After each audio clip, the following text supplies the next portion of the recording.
그런데 우리가 이제 볼 것은 이렇게 오랫동안 10수년 동안 망명 생활을 고단하게 하고 끝도 없었는데 결국 망명은 섭리였다는 거죠. 예, 존 녹스가 오랜 망명 생활했지만 그 덕분에 녹스는 종교개혁가로서의 견문을 넓힐 수 있었다는 거죠. 국제적으로 경험과 지명도도 높아질 수 있었고, 만약에 스코틀랜드 한 교구에서 아주 안정된 그런 목사의 삶을 만약에 살았다면 존 녹스가 그렇게 한 국가를 바꾸는 지도자가 될 수 있었을까? 그렇지 못했다는 거죠. 그리고 프랑크푸르트에서도 떠날 수밖에 없어서 제네바로 가지 않았다면 과연 칼빈이 만든 그 제네바 성경을 가지고 그 위에 장로교회를 또 국가 단위로 세울 수 있었을까? 불가능하다는 거죠. 그러니까 망명이 섭리였다. 그러니까 녹스의 삶을 보면 그 어느 것 하나도 버릴 게 없었단 말이죠.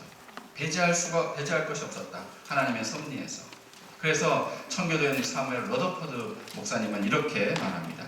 그리스도께서 인도하시는 역사의 수레바퀴는 험한 산과 바위를 넘어가야 한다. 그분은 세상에서 신부를 구하시지만 그리스도의 청혼은 항상 피와 불과 황무지 속에 이루어진다. 그래서 우리가 어떻게 생각해보면 노예 갤레이선에서 노를 젓는 이 존 녹스의 발을 채웠던 그 쇠사슬 체인은 어떻게 보면 그 녹스를 그분의 신부로 부르시는 그리스도께서 주신 청혼반지였다, 이렇게 생각할 수가 있습니다.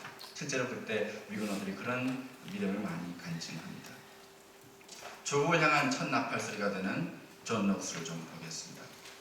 이 제네바에서 목회를 하고 있는데 이 스코틀랜드에 있던 존 녹스의 동지들이 1557년에 에든버러에 모여가지고 제1 스코틀랜드 언약을 섭니다. 카비넌트. 만약 녹스가 돌아온다면 하나님의 위엄 앞에서 하나님의 말씀과 그의 회중을 위하여 우리의 모든 권력, 우리의 모든 재산, 우리의 모든 생명을 다 바쳐 우리는 녹스의 편에 서겠습니다. 엄숙한 선언을 해요. 아주 유명한 언약입니다. 제1 스코틀랜드 언약파라고 하죠. 녹스가 이제 계속 탄압을 카톨릭에 하니까 종교개혁을 촉구하는 편지를 고국으로 보내고 적극적인 저항권을 얘기하기 시작합니다. 녹스는 아주 불같은 열정의 소유자였기 때문에 결국에는 1558년에 돼서는 이 스코틀랜드를 붙들고 있는 여왕 메리와 잉글랜드를 붙들고 있는 여왕 피에 메리, 이 두 메리가 카톨릭 세력을 등에 업고 개신교 신앙을 유린하던 조국의 상황에 참지 못하고 결국에는 시국 성명서를 발표하고 맙니다. 그것이 바로 그 유명한 여성들의 극악한 통치에 대항하는 최초의 나팔소리라는 아주 유명한 작품입니다. 지금도 크게 나아지진 않았지만 옛날도 남자의 전유물이지 않습니까? 통치, 정치 이런 게. 그런데 이제 그런 시절에 두 여성이 스코틀랜드와 잉글랜드를 그것도 잘못된 로마 캐톨릭 신앙으로 다스린다는 사실을 녹스는 지금 괴물 같은 상황이다 이렇게 보는 거예요. 그래서 왕권 신수설에 대항해서 통치권을 제한하고 탄핵을 정당하고 법치주의를 주장했습니다. 그런데 책에서 여러분 제일 중요한 게 뭡니까? 출판 시기잖아요. 출판 시기가 상당히 안 좋았습니다. 왜? 책이 나오자마자 피에 메리가 죽어버렸습니다. 책 때문에 죽은 건 아닐 텐데. 그리고 헨리 8세와 그 앤 볼린 사이에서 태어난 이복 동생인 영국 국교회를 받아들이는 개신교 신자인 엘리자베스 여왕이 등극하고 만 거예요. 개신교의 호의적인 새로운 왕이 기적같이 세워졌는데 하필이면 또 여성인 거예요. 그런데 엘리자베스 1세가 이 책 내용 때문에 붕괴를 했습니다. 어떻게 이렇게 여성 통치를 이렇게 공격할 수 있냐. 이게 두 메리를 관역 삼아 쏜 화살인데 정작 그 화살이 엘리자베스가 맞은 거예요. 그러니까 이 녹스가 새 엘리자베스 여왕에게 자기의 진위가 그게 아니라고 여러 번 해명했는데 결국에는 잉글랜드는 발도 못 붙이겠어요. 그래서 결국에는 천신만고 끝에 결국 녹스는 스코틀랜드로 1559년에 돌아왔는데 스코틀랜드 여전히 미신, 우상숭배, 폭정이 가득한 땅. 그래서 귀국 일성이 오 하나님 나에게 스코틀랜드 주시든지 아니면 죽음을 주십시오 라고 했는데 이제는 더 이상 호위무사가 아니라 탁월한 설교자가 되어 칼빈에게 훈련을 받은 폭풍 같은 설교자가 돼서 돌아왔습니다. 녹스의 설교를 한번 듣게 되면 사람들의 마음이 불길처럼 타올랐다고 했습니다. 그리고 강력한 변화를 일으키는 그런 설교였다. 그의 설교를 듣고 수많은 귀족들이 본격적으로 개신교로 돌아서고 백성들이 우리가 녹스의 보호자가 되겠다고 자처를 하고 그러면서 드디어 메리와의 한판 승부가 벌어지는 거죠. 스코틀랜드를 다스리던 이 메리 여왕은 이 프랑스와 이 카톨릭 신앙의 어떤 지지를 받지 않았겠습니까? 이렇게 해서 잉글랜드의 지원을 받는 종교개혁가들 녹스와 프랑스의 지원을 받는 메리 여왕 정부, 이 카톨릭 사이에 사실상의 내전이 생기는 거죠. 근데 메리 여왕 그때 에든버러에 있었느냐? 아니에요. 프랑스에 있었어요. 알고 보면 스코틀랜드 사람이라고 불릴 구석도 없어요. 어린 시절부터 프랑스에서 성장했습니다. 태어나기만 스코틀랜드. 어머니도 프랑스 사람, 남편도 프랑스 사람. 그리고 녹스가 들어왔는데도 계속 프랑스에 살고 있었어요. 그런데 당시 역사적 상황을 보면 스코틀랜드는 을이었고 프랑스는 갑이었습니다. 프랑스와 이 카톨릭 세력의 횡포와 그 갑질의 진력이 난 스코틀랜드와 개신교 세력은 저항을 위해서 결집을 했습니다. 하나님 사람과 나라 사람이 이제 하나가 된 거죠. 때마침 남쪽 잉글랜드의 엘리자베스 여왕이 스코틀랜드를 도와주기로 결정했어요. 왜? 지금 스코틀랜드의 카톨릭 세력인 이 메리, 북쪽에 있고 또 카톨릭 세력인 프랑스, 양쪽에서 자기가 샌드위치가 되게 생겼거든요. 그러니까 결국에는 한쪽을 떨어내야죠. 그래서 스코틀랜드 개신교 세력을 돕기로 결단을 해요. 그래야 이 프랑스 세력을 끊기 때문에. 그래서 영국군을 보내고 카톨릭의 심장부였던 스코틀랜드 리스를 함락하고 프랑스 지배가 종식되었습니다. 그래서 스코틀랜드는 이제 복된 개신교 국가로 변하게 되는데 1560년에 그래서 에든버러 협정을 맺게 되면서 프랑스군만 떠난 게 아니라 영국군, 잉글랜드군도 같이 모두 퇴각하게 됐어요. 그리고 스코틀랜드 의회는 교황권의 종식을 이제 공식으로 선언합니다. 그리고 그 에든버러 성에서 찬송가 한두 곡만 부르면 도착할 정도로 아주 가까운 곳에 있는 스코틀랜드의 대표적인 교회인 세인트 자일스 예배당에서 존 녹스가 승전 감사를 드렸습니다. 미사는 금지되고 모든 것은 스코틀랜드 신앙 고백에 따라야 된다. 칼빈의 가르침을 따라야 된다. 교육을 개혁하고 빈민을 구제하고 스코틀랜드 장로교 총회가 처음으로 그때 조직이 되었습니다. 그리고 5명의 목사님과 36명의 장로님들이 구성됐죠. 총회에서는 교회 개혁 매뉴얼을 만들었어요. 그게 제1권징서라고 하는 겁니다. 신자들에게 도덕적인 삶을 강조하고 사회 각종 억압과 불의와 폭정을 견제하고 절제와 자비가 넘치는 삶을 모두가 지향하기 시작했고 장로와 집사를 매년 선거로 선출했습니다. 그 목사의 자격을 아주 엄격하게 했습니다. 학문적 소양을 받고 설교 능력을 받고 이 공개 심사와 회중 선거를 통과한 사람만 목사로 임명하게 됐습니다. 그리고 목사가 돼도 설교와 목회에 충실하지 않으면 치리할 수가 있었어요. 그래서 오랫동안 스코틀랜드 이 교회를 괴롭혀왔던 영적인 태망과 탐욕과 부패, 부정을 완전히 청산하는 것이 개혁의 핵심 과제였습니다. 교회도 위계적이 아니라 이제 수평적인 구조로 바꾸고 설교, 성찬, 기도, 가정에서 신앙교육을 강조했고 마을 단위로 그때부터 학교를 세워서 기독교육을 세웠고 그래서 이 종교 이후에 스코틀랜드 전역에 걸쳐서 초등학교, 고등학교, 대학들을 교구별로 다 세워가지고 결국에는 유럽에서 가장 문맹률이 낮고 독서를 즐기고 교육 수준이 높은 나라, 그래서 산업이 발전할 수 있게 된 나라로까지 이제 만드는 거죠. 1558년에 잉글랜드와 스코틀랜드는 모두가 다 카톨릭 국가였어요. 그런데 불과 2년 만에 1560년이 되니까 잉글랜드와 스코틀랜드 다 개신교 국가가 됐습니다. 남쪽은 성공회, 북쪽은 이제 장로교. 그러나 이거는 국가 종교 체제 변화지 사람들의 영적인 내면까지 그렇게 2년 사이에 바뀐 건 아닙니다. 사람들은 로마 캐톨릭을 싫어했지만 그렇다고 해서 칼빈의 그 신학을 우리가 따라가겠다고 실천하는 사람들은 스코틀랜드 전체의 한 10%밖에 되지 않았어요. 결국에는 이 새로운 종교개혁 신앙과 교리와 설교를 새롭게 충분히 사람들의 내면에 받아들이려면 무엇이 필요하겠습니까? 시간이 필요하겠죠. 그리고 이게 존 녹스가 아무리 걸출해도 그 사람 혼자만의 힘으로 되나요? 결국에는 스코틀랜드 곳곳에 목자들을 보내야 되는데 결국에는 실력과 인격과 신앙을 고루 갖춘 목회자들이 나와야 됩니다. 인재들이 나와야 됩니다. 그래서 인재들을 기르는 일이 시급했습니다. 메리가 가만히 있었을까요? 아니죠. 반격을 합니다. 1561년에 드디어 13년 만에 이제 녹스가 한참 종교교육을 시작한 그 에든버러로 프랑스에서 돌아온 메리가 나타납니다. 메리는 만만한 여왕이 아닙니다. 지금 여러분 뒤에 보시는 메리 젊을 때 모습. 미모가 출중했어요. 그리고 정치적 수완이 예사롭지 않았습니다.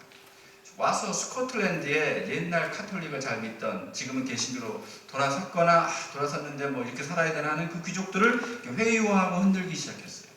심지어 역사 기록을 보면 이 메리는 자기 눈물을 조절할 수 있을 정도의 아주 뛰어난 능력까지, 천부적인 재능을 갖다. 딱 봐서 지금 울어야 되겠다면 팍 우는 거예요. 남자들이 여자의 눈물에 약하잖아요. 여왕이 잘 그 우는데 귀족들이 쩔쩔매죠. 남성 귀족들을 다루는데 프로였습니다. 그런데 이 녹수와 귀족 일부 간에 약간 갈등이 있었거든요. 그걸 메리가 포착을 했어요. 그 갈등이 뭔가? 돈 문제예요. 귀족들이 여전히 교회 재산에 욕심이 나죠. 옛날에 큰 맛있던 건데.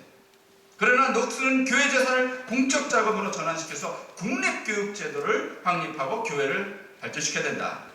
그러니까 약간의 그 틈이 있는 거예요. 이 틈을 메리 여왕이 노렸습니다. 그래서 세인자이스 교회에서 걸어서 10분도 안 되는 그 홀리루드 궁전에서 메리 여왕이 의회가 국법으로 금한 미사를 공개적으로 드렸거든요. 녹수가 가만히 있었을까요? 곧바로 설교 시간에 여왕을 질타하는 장면이죠. 뭐라고 했는가? 단 한 번의 미사는 10,000명의 군대가 쳐들어오는 것보다 더 두려운 일이다. 그 설교를 그 앞에서 들은 메리가 눈물을 흘렸습니다. 그는 감화의 눈물이 아니라 분노의 눈물이었다. 이렇게 나와 있어요. 여왕의 신하였던 랜돌프 경이 그 녹수의 설교를 들으면서 이렇게 얘기했어요. 1시간에 걸친 한 사람의 목소리가 500개의 나팔이 한꺼번에 끊임없이 우리의 귓전을 때리는 것보다 더 많은 생명을 우리에게 가져다 줄 수가 있었다.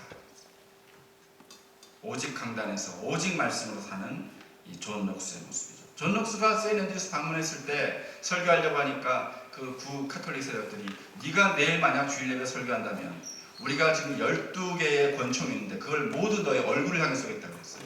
그 사람들이 설교하지 마라. 존 녹수가 그 담대하게, 두려움이 없죠. 결기가 있는 지도자인데 올라가서 본문을 뭘로 설교한지 아십니까? 성전에서 장사치들을 내쫓는 그 설교를 갖다가 불같이 토했어요. 권총 12자루가 지금 곳곳에 있는데 결국 쏘지는 못했죠. 그 사람들이. 그 어마어마한 설교에 눌려서. 그런 사람이었습니다. 그러니까 메리 여왕이 헤롯 왕이었다면 녹수는 세례 요한이었다. 녹수가 이렇게 선포했어요. 당시 하나님의 권세를 남용하는 이 세상의 군왕들이 최고의 심판자이신 그분 앞에서 어떠한 심판을 받게 될까요? 왕은 하나님의 법을 무시하고 그 율례와 거룩한 법을 모르고 하나님의 그 복된 말씀을 읽는 것보다 저렇게 노래하고 춤추는 것이나 좋아하며 지냅니다. 이렇게 질타를 합니다. 앤드류 멜빌이라는 분이 녹수가 설교하는 장면을 이렇게 기록했습니다. 처음에는 몸을 약간 구정하게 한 채로 설교를 시작했는데 녹수가, 그러나 설교 마지막에 가서는 어찌나 생동감과 힘이 넘쳤는지 마치 설교단을 산산조각 부수고 거기서 새처럼 날아오는 것처럼 느껴졌다. 이렇게 그래요. 항상 복음의 능력에 사로잡힌 설교자, 담대하게 죄를 깨닫게 하는 설교자. 야, 녹수가 어떻게 설교하는지 한번 들어보자. 사람들이 호기심을 갖고 찾아왔다가 끝나고 나서는 양심의 가책을 받고 애통해하며 변화되기 시작하며 집으로 돌아가겠던 그런 시대를 바꾼 그런 설교자였습니다. 그런데 그 녹수의 그 최고의 비책은 설교였냐? 그렇지 않습니다. 기도였다고 했어요. 녹수는 잘 알고 있었습니다. 녹수는 자기의 설교의 능력, 이것이 중요한 것이 아니라 정말 사실 메리는 녹수의 설교보다도 녹수의 기도를 더 두려웠다고 해요. 잉글랜드의 군대보다도. 근데 녹수는 노예 갤리선에서부터 하루 종일 노를 저으면서 기도했던 사람이에요. 기도로 그 노예 시절부터 연단된 사람. 폭풍우가 다가오면 선장이 살려달라고 그럼 기도해주고 바울처럼. 그럼 또 응답이 돼요. 19개월 동안 아무도 죽지 않았어요. 응답되는 기도의 능력이 있었다. 그리고 많은 밤을 새면서 철야를 기도하는 사람이었어요. 부인이 밤에 나가면 혼자 남편이 석고상처럼 해서 무릎 꿇고 기도하는 모습 수도 없이 봤다는 거죠. 교회를 위한 기도, 민족을 위한 기도, 능력을 위한 기도. 그러니까 존 녹수는 자기가 아무리 성경을 잘 알고 교리에 맞는 설교를 한다 해도 이 설교를 위해서 내가 무릎 꿇고 기도하지 않으면 아무런 능력도 없다. 나라를 바꿀 수도 없다. 한 사람의 영혼도 바꾸지 못한다라는 이 철저한 자각이 있었던 그런 개혁가였습니다. 당시의 개혁가들은 성령을 보내주시옵소서 기도하면서 탁자를 쾅쾅 쳤다고 해요. 손에서 그냥 멍이 다 들 때까지. 여기를 건 사람들 아닙니까? 목을 건 사람들이에요. 종교개혁가들. 목숨을 건 신앙을 하고 개혁을 하는데 기도도 목숨을 걸고 하는 거죠.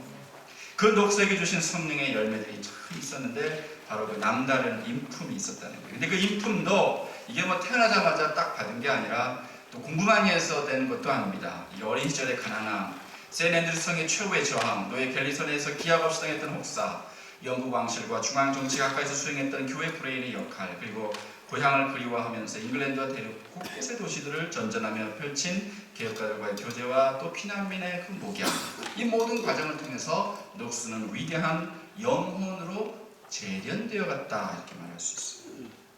살면서 비방을 과연 우리도 때때로 비방을 받을 수 있지만 존 녹수만큼 악성 댓글을 많이 받아본 사람이 과연 있었을까 싶습니다. 셀 수 없는 적대자들. 녹수는 그렇게 잘생기지는 않았습니다. 키도 크지 않았습니다. 그러나 강단이 있고 위엄이 있고 결기가 있는 사람이었고 말이 거칠었지만 틀린 말은 없었어요. 그리고 태생적으로 활력이 넘치는 굉장히 에너지가 넘치는 남자였고 당시 스코틀랜드 종교개혁은 그렇게 부드러운 리더십을 필요로 했던 시대는 아니었습니다. 아주 단호하고 용기 있는 지도자가 요청되던 시대였는데 그런 이 녹수의 기질은 결국에는 하나님이 그 시대를 위해서 필요한 리더십으로 녹수를 쓰기 위해서 주신 하나의 은사였다 이렇게 볼 수 있는데 용기만 있었느냐? 신중함도 있었다는 거죠. 그리고 이 판단력이 아주 뛰어났습니다. 대담하게 나갈 때, 온전하게 기다릴 때 분별할 줄 알았고 순교를 늘 각오하고 살았지만 순교를 하기 위해 살지는 않았어요. 그리고 무엇보다도 그 시대 변화에 맞는 그 맞게 복음의 진리의 옷을 입힐 줄 아는 그런 아주 탁월한 창의적이고 독창적인 능력이 있었습니다. 그래서 저항권이나 여러 가지 그 이론에 있어서 자기 스승인 캘빈보다는 훨씬 진보적이었습니다. 학습 능력도 뛰어났지만 적용 능력이 더 뛰어났고 그리고 정치 권력과 교회 권력 앞에서의 그 대담함은 아마도 루터 정도 빼고는 아마 녹수가 가장 강력했을 걸로 역사가들이 다 판단을 하죠. 그러면서도 하나님 앞에서 한없이 겸손하고 또 충실한 신자들에게 그렇게 자유롭고 정말 설교하는 그 단에 올라갈 때마다 너무나 두려워할 줄 아는 겸손한 영성의 소유자였다. 메리가 이제 반격을 최후로 합니다.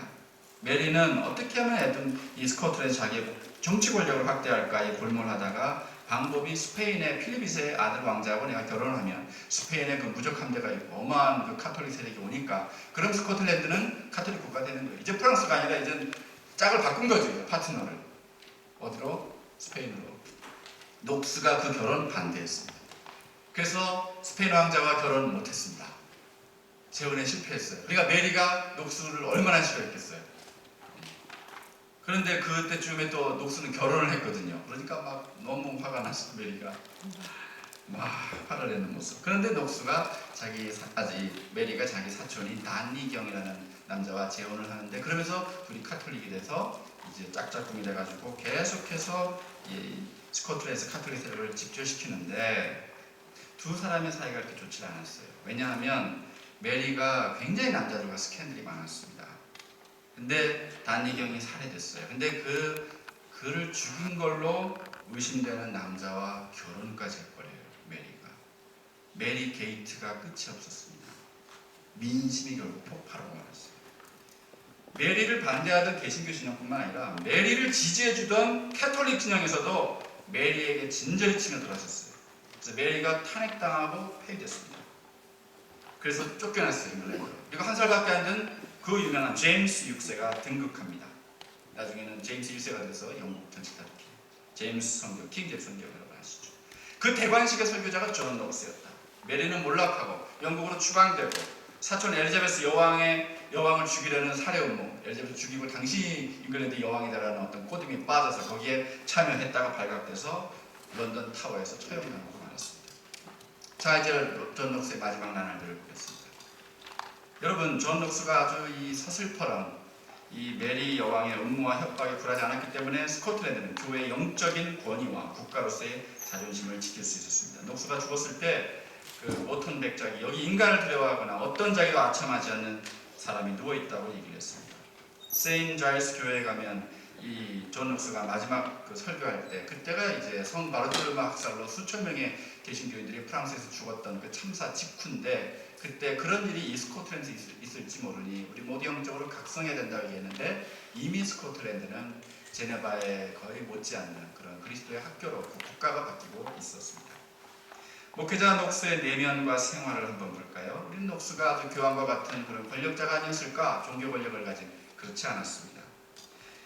녹스는 편지에서 이렇게 썼어요. 목회하면서 나중에 자기가 스코틀랜드에 돌아와 겪은 여러 고단, 이 고단한 하루가 자기가 갤리선에서 19달 동안 겪은 그 육체적인 고통보다 훨씬 더 지금 마음의 고통이 크다는 거예요. 그러니까 목회자로서의 그런 고단한 하루, 그런 힘든 형편을 이렇게 고백을 합니다. 그리고 자기 소유로 된 집을 가져본 적이 없었습니다. 셋집 전전하고 고약한 집주인 때문에 고생도 좀 하고, 그렇게 한 나라를 바꾸는 영적 권위자인데도 고약한 집주인은 또 어떻게 했는지 아주 고약했다고 해요. 그리고 에든버러에 가면 존 녹스 하우스라고 있어요. 이게 오늘날의 모습이고, 그 전에 아까 지난번 과거 모습이 있고, 그 다음에 이제 오늘날의 모습인데, 여기는 존 녹스 소유가 아니고요. 당시 금세공업자인 제임스 모스맨의 집이었습니다. 여기에 들어가면 녹색 방이 있어요. 저도 들어가 봤는데, 책상에 앉으면 오른쪽에는 창문으로 보시면 저기 끝에 왕관처럼 뒤에 보이는 조그만 건물 보이시죠? 멀리. 그게 세인자이스 교회 설교하던. 왼쪽 창문으로 보면 반대편에 메리 여왕이 살던 홀리드 궁전이 양쪽에 보입니다. 거기서 설교를 쓰는 거죠. 지극히 청빈한 목회자로 인생을 마쳤고 늘 이렇게 얘기했습니다. 하나님은 소박한 사람들에게 성령을 풍성히 부어주시는 분이다. 그리고 결국에는 세상 떠나던 날에는 아내에게 요한복음 17장 읽어달라고 해요. 내가 처음으로 조지 위샤트의 설교를 듣고 내가 변화됐던 바로 그 말씀, 내가 처음으로 내 영혼에 닻을 내렸던 그 구절을 읽어주시오. 그 요한복음을 가지고 세인트 앤드류 성에서 사람들에게 복음을 전하다가 결국에는 함락되고 노예로 끌려가고, 바로 그 말씀을 마지막 날 다시 자기 부인에게 한번 낭독해달라고 부탁하고, 그리고 임종을 할 때 그 책에 제가 그 글에 쓴 그 임종이 그렇게 되어 있습니다. 나는 오직 진리를 전하는데 조금도 비겁하지 않았습니다. 그리고 마지막 한마디는 이제 때가 되었습니다. 그리고는 하나님 품으로 갔죠. 존 녹스는 어떤 사람인가? 오늘날 평가는 영국을 하나 되게 한 선각자다. 영국의 통일을 이룬 선구자다. 이렇게 얘기합니다. 단지 교리를 개혁하는 정도에 끝난 게 아니라 그 개혁된 교리를 삶의 일부분이 아니라 삶의 전반, 아니 국가 전반까지, 제도까지 다 속속들이 into the system, into the people, into the country, 모든 곳곳에 다 들어가 into the city. 그렇게 바꾼 위대한 사람, 장로교회를 만들고 민주주의를 세우고 대학과 공교육의 초석을 마련하고, 자발적으로 시작된 스코틀랜드 종교개혁의 그 물결의 힘을 집중시키고 조직시키고 결실시켰던 하나님의 나팔수하죠. 그래서 잉글랜드는 종교개혁이 정치로 시작됐고 위에서 시작됐다면, 스코틀랜드는 아래에서 그리고 신앙으로 시작됐다. 결국에는 그 백성들의 마음을 통해서 일을 시작하신 하나님은 녹스를 통해 그 일을 완성시켰다. 그리고 녹스는 늘 잉글랜드와 스코틀랜드는 싸우면 안 된다.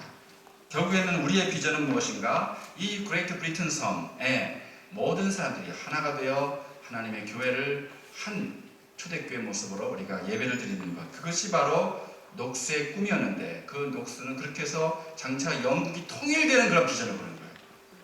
우리 한반도가 통일되는 비전이, 저는 이 녹스의 신앙을 통해서 본 비전과 똑같은 역사가 일어났으면 참 좋겠습니다. 그렇게 선포하며 우리 같이 기도하면 좋겠습니다. 스코틀랜드의 이 녹스는 꿈이 있었지만, 고향이 회복되는 꿈을 가졌지만 하나님은 그걸 넘으셨어요. 스코틀랜드 넘어서 네덜란드, 잉글랜드, 노바스코티아, 캐나다, 아프리카, 브라질, 상파울로, 한국, 중국까지 계속 녹스의 장로교 신앙이 펼쳐지는 거예요. 여러분 앞에 보시는 이제 그 성경 말씀 한번 열어보시면, 이 에베소 3장 20절 아닙니까? 같이 한번 읽어보시죠. 우리 가운데서 역사하시는 능력대로 우리가 구하거나 생각하는 모든 것에 더 넘치도록 능히 하실 이에게 교회 안에서와 그리스도 예수 안에서 영광이 대대로 영원하기를 원하노라. 이게 이루어졌습니다. 전 세계에 펼쳐집니다. 우리나라에도 왔어요. 우리나라에도 스코틀랜드 장로교회 선교사인 존 로스와 또 미국 북장로교 선교사인 언더우드가 북쪽과 남쪽으로 들어와서 결국에는 어디서 만나요? 광화문에서 만나죠. 세문학교에 세우던 첫날 두 분이 만나가지고 같이 창립예배 드렸다고 제가 그 책에서 봤는데요. 두 분의 모습. 결국 존 녹스의 영향을 우리나라가 받아서 지금 70%의 개신교 신자가 바로 장로교 신자인 거죠. 여러분, 마지막입니다. 인류 역사를 비추는 스코틀랜드의 세 가지의 빛이 있어요. 그 중에 제일 무엇일까? 여러분, 존 록스의 무덤은 찾아볼 필요 없습니다. 왜냐? 존 록스의 무덤은 존 록스가 자기가 어디에 묻혔는지 알면 사람들 와서 자꾸 숭배하는 습관이 있으니까 그걸 못하게 하려고 아무도 모르는데 좀 자기를 묻어라. 그래서 결국에는 교회 뒷뜰 어딘가에 묻었는데, 그래도 녹수가 묻히고 알아야 되지 않겠냐 해서 그 위에 아스팔트 위에다 저렇게 노란 딱지 보이세요? 23 위에 저 노란 표지, 저 밑으로, 저 주차장 밑에 녹수가 묻혀 있는 겁니다. 그래서 저도 이렇게 여러 번 가보면 항상 거기 차가 주차하고 있기 때문에 아는 분이 좀 존 녹수 무덤 보자 해서 같이 모시고 가면은 거기에 딱 있는 거예요. 볼 수도 없고. 그래서 차 밑으로 이렇게 기어 들어가서 여기입니다, 여기. 그래서 그렇게 자기를 굉장히 겸손하게 마지막까지. 자, 그러면 존 록스는 여기 세인트 잘스 교회 어딘가 뒤에 어딘가에 묻혀 있고, 그 교회 정문 앞에 바로 나가 보면 우리가 그 유명한 국부론과 도덕 감정론의 저자인 자본주의의 아버지, 시장 경제의 아버지라고 할 수 있는 아담 스미스의 동상이 이렇게 보여요. 에드버러 사람. 그리고 그 바로 맞은편에 보면 그 유명한 계몽주의의 창시자라고 할 수 있는 데이비드 휴메의 동상이 보여요. 이 사람 때문에 프랑스 혁명이 생긴 겁니다. 그럼 존 록스는 동상이 어디 있느냐? 그래서 조금만 더 내려가면 우리 장로교의 본사인 에든버러 대 신학교 건물 뉴카리지 앞마당에 존 록스의 동상이 동시에 서 있습니다. 사랑하는 존 록스. 이 스코틀랜드의 이 역사적 인물 세 동상을 찾아가 보면 스코틀랜드가 그렇게 무지하고 부패하고 아무것도 없던 황야 같은 나라가 정말 전 세계에 얼마만큼의 영향을 미쳤는지 우리가 가늠하게 되는데, 존 록스의 종교개혁, 데이비드 휴메의 계몽주의와 프랑스 혁명, 진보사상, 그리고 아담 스미스의 국부론과 자본주의 시장 경제, 기독교와 진보와 보수가 다 있는 거예요. 이 셋은 사실은 우리가 주님 다시 오실 때까지 이 인류 역사가 지속되는 동안은 계속되겠죠. 그러나 그 중에 제일은 존 록스였다고 저는 말하고 싶어요. 왜? 존 록스가 없었다면 그 후에 태어난 데이비드 휴미나 아담 스미스도 전혀 다른 일생을 살 수밖에 없었을 겁니다. 이것으로 오늘의 강의를 마치겠습니다. 감사합니다.